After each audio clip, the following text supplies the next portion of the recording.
Good morning, my Real News Midday TV family. Thank you so much for tuning in this morning, and I'm wishing for everyone a wonderful and a productive day.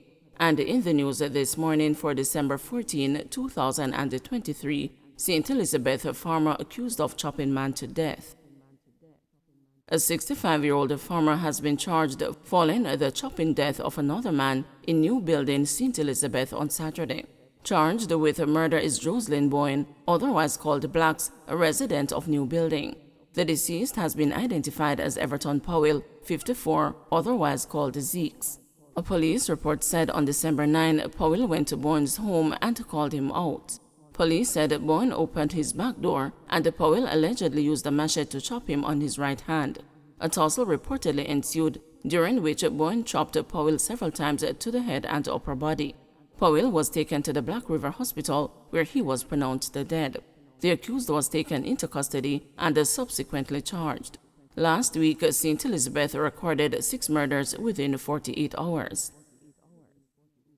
Reggae boy Phillips and the Mount Pleasant staff transported to hospital after bus crash. National senior footballer Demario Phillips and the 2 members of staff were transported to the hospital after the Mount Pleasant Academy equipment bus crashed along the Runaway Bay Main Road in the vicinity of FDR Resort in St. Anne Wednesday evening. The news understands that sometime after 6 p.m., a trailer truck slammed into the back of the Toyota Hiace bus, which was traveling from training in Draxhall to their dorms. The bus reportedly lost control and then collided with a Range Rover motor vehicle, which was traveling in the opposite direction. No deaths were reported. Coach of the Mount Pleasant Academy football team, Theodore Whitmore, who was on the scene of the accident, told the news that he is saddened by the incident. "I am thankful there were no deaths, but it is a very unfortunate situation," he said. The driver of the Range Rover also expressed that he is grateful that he and his daughter, who was also in the vehicle, escaped unharmed. "It's the airbag that saved us, but thank God we are fine," he told the news. Man and a woman accused of robbery in fake taxi remanded. A man and a woman who posed as a taxi driver and a passenger and used the knives to carry out a robbery on Halfway Tree Road, St. Andrew, 3 years ago, were further remanded when they appeared in the Home Circuit Court on Tuesday. Sabrina Martin, a 25-year-old of Daytona Drive, and a 28-year-old Clive Miller of Arnett Gardens, both in Kingston, are to reappear in court on January 11 for sentence indication. They are charged with abduction and robbery with aggravation. Reports are that on October 23, 2020, the complainants boarded a white Toyota Probox motorcar traveling along Mountain View Avenue, believing it was a taxi. Ms. Martin and Mr. Miller then allegedly drove away with the complainants and stopped on Halfway Tree Road, where they brandished the knives and robbed them. One of the complainants escaped and alerted a police unit that was in the area. Ms. Martin and Mr. Miller were nabbed by the officers and subsequently charged. Vendor shot dead in Coronation Market. A 67-year-old vendor was shot dead in the Coronation Market downtown Kingston on Wednesday morning. Alan Brown, otherwise called Marshall, a longtime vendor at the popular market, was fatally shot shortly after 6 o'clock. It is reported that the police were on mobile patrol in the area when they were alerted by citizens that a man was shot inside the market. They went to investigate and found Mr. Brown with a bullet wound to the head. The Kingston Western Police are trying to establish a motive for the attack. While the cops were processing the scene at the Coronation Market, there was another murder in the Kingston Western Division. Anthony Arthur Leal Stockpole was fatally shot about 8 o'clock on Blunt Street. It is reported that Mr. Stockpole was taking a shower in his backyard when he was attacked by unknown assailants and shot multiple times. He was rushed to Kingston Public Hospital, where he was pronounced dead. Suspect charged with a quadruple murder in Summerfield, Clarendon. The man linked to the October 4 quadruple killing in Summerfield, Chapeltown, Clarendon has been charged. He is 24-year-old Shalom Bent, otherwise called Trey or Badadan. The Summerfield community was jolted by explosions after Mr. Bent allegedly opened fire at a bar in the area, hitting several persons.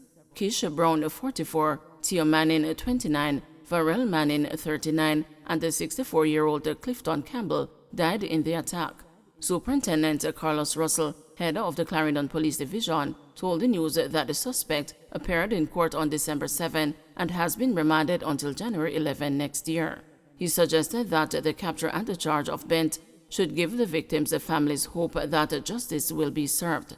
Superintendent Russell said the authorities have also arrested Ciron Walford, a 33-year-old security guard, in connection with the murder of 31-year-old Joseph McLean in the Juno Crescent area. The police are searching for others involved in that murder. In addition, several other men are being asked to turn themselves in. They are Kahim Rowe of Freetown, who is wanted for murder, Panif Bloomfield, wanted for shooting with intent, and Steve Francis, also wanted for murder.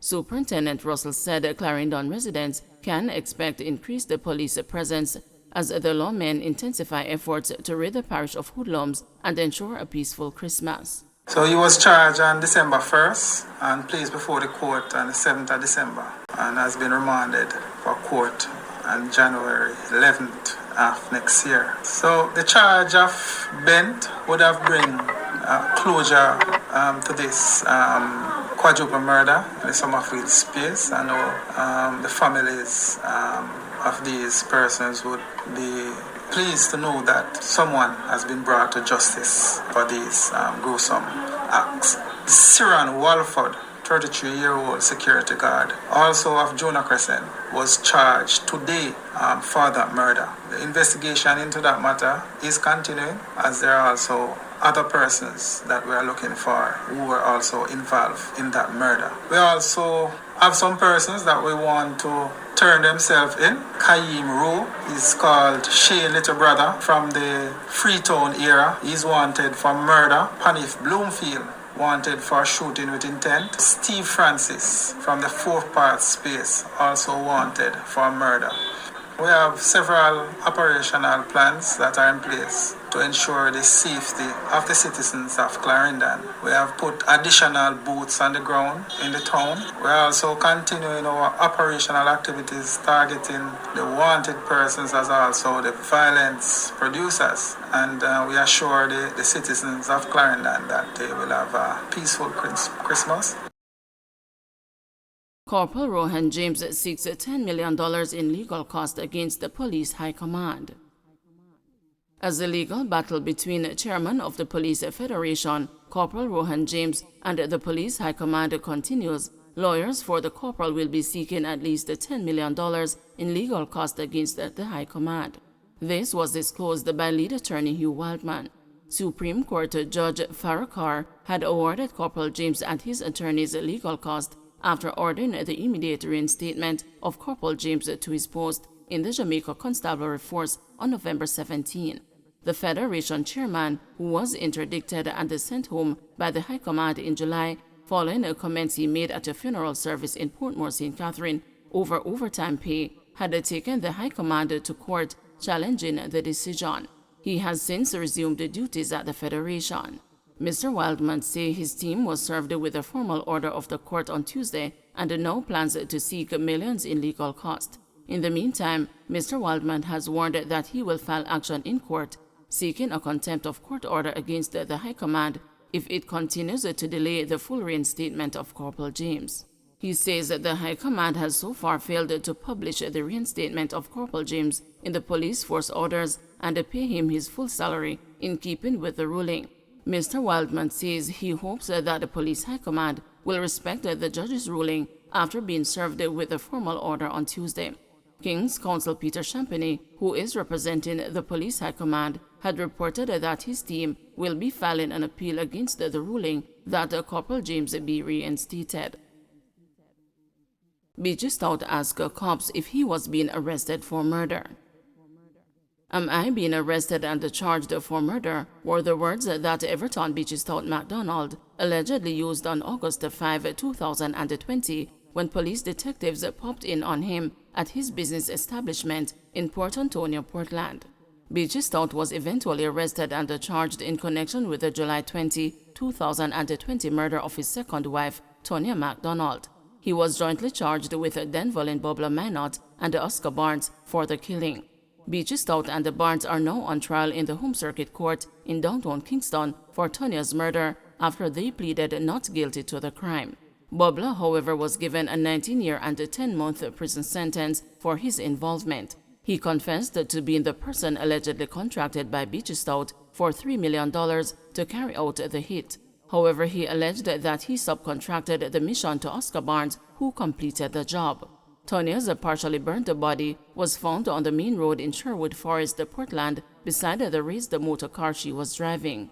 The lead police investigator in the case, a detective sergeant who is assigned to the Major Investigations Division of the Jamaica Constabulary Force, on Wednesday during the trial, continued where he left off in his testimony on Tuesday. The investigator, who is the 8th witness in the case, told the court that after Bubla was arrested, police received assistance from him to begin a clean sweep arrest of all the alleged key people linked to the murder. We went to Mary Shine Enterprise, where we met with Mr. Everton MacDonald. I again introduced myself and the team to him, the detective sergeant said, pointing out that he had met with Beach Stout before on an earlier occasion after the death of his wife. I informed him on the progress of the investigation and told him that he was a suspect, and I cautioned him. I told him that he was not obliged to say anything unless he wished to do so. I told him that whatever you say will be taken down in writing and given in evidence. I told him that he was a suspect. I arrested him for a reasonable suspicion of murder. I asked him some questions and told him that he would need an attorney to be present during the interview. He said Mr. Richard Harris was his lawyer, and I told him I would have to make arrangements with Mr. Harris for the process. When I told him this, I was in his business place. He was then removed from his office and taken inside a service vehicle parked downstairs. Before the investigator had delved into his account of what happened when he went to arrest the Beach Stout, he revealed a sequence of events leading up to the moment. The events unfolded during a process which the policeman described as a drive-through. On August 3, 2020, I was at my office on Spanish Town Road. I was briefed by a detective constable with respect to an operation carried out in Norwich District in Port Antonio, Portland, at the dwelling house of Denville in Minot. The detective constable handed me a blue and black Samsung A31 cellular phone. I also received the receipt and a pair of Clarks. The detective constable told me something about the phone in relation to Bubla when he handed it to me. Minot was escorted to a detective inspector's office where I identified myself to him and told him of the investigation. I showed him the phone and asked him something in relation to it. The telephone was submitted to the Communication, Digital and Cybercrimes Division, and I made a request. I briefed the detective corporal and gave him certain instructions in regards to an interview he conducted with Denville and Minot. By that time, Minot was only a person of interest who we believed could assist the investigations further, the policeman said. The cop had told the court Tuesday that he and the members of his team visited Beach Stout at his business establishment in Portland at the end of July 2020 after his wife was murdered. The purpose of the visit at that time was to gather certain information on the deceased, her relatives, and friends. He said he spent a very long time at the establishment as he had to show empathy during his interview, seeing that Beach Stout's wife was just murdered. The detective sergeant claimed that the businessman was very cooperative and made him and his team feel comfortable by getting chairs for each member of the investigative unit present in his office. Beach Stout agreed to giving them a statement which he allegedly signed. However, less than a week later, Beach Stout's legal woes began to unfold, according to the detective sergeant in court on Wednesday. He said when Bubla handed over the cell phone to the police, that triggered search warrants. The cell phone in question was allegedly the same one on which more than 120 recordings of Beach Stout's phone calls with Bubla were recorded.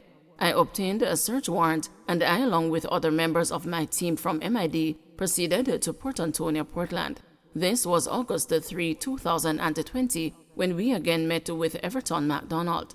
The warrant was to search his house. By this time, the status of Mr. MacDonald was that of a person of interest, and because he and his wife shared the same dwelling. We did not find anything incriminating or unlawful. Sometime later that day, a detective corporal contacted me and shared certain information with respect to an interview he conducted with Bubla. Mr. Minot was taken into custody for reasonable suspicion of murder. On August 4, 2020, I gave certain instructions to have Minot escorted to MID offices. I obtained a statement that was recorded by a Detective Corporal on August 3, 2020. I read through, and based on what I read, I cautioned Mr. Minot, and he said, "Officer, I will carry you to an area where I met with the man who killed Mrs. Mack and cut her throat." I told him I would arrange a drive-through to point out areas. The drive-through targeted St. Mary and Portland. The drive-through took place on August 5, 2020. A justice of the peace was also there. In Anota Bay, St. Mary, he pointed out a man. We alighted from the vehicle and approached the man. I asked him his name, and he gave his name as Oscar Barnes, otherwise called Teeny. I told him he was a person of interest in respect to the murder, the cop said, explaining that he then obtained search warrants to search 2 addresses to which Oscar Barnes was linked. After Barnes' arrest, Beachy Stout was next to be picked up by the police. From St. Mary, cops made their way to Port Antonio in Portland, where they nabbed Beachy Stout. When all 3 men were rounded up, they were brought to Kingston and St. Andrew, where Beachy Stout was placed at the Lawrence Tavern police station, while Barnes was taken to the Crossroads police station, and the Minot brought to the Kingston Central police station. Earl Hamilton, John Paul Hamilton, Christopher Townsend, Courtney Rowe, and John Jacobs are the attorneys representing Beachy Stout. Ernest Davis and Vincent Wellesley are the attorneys representing Oscar Barnes. The matter continues today.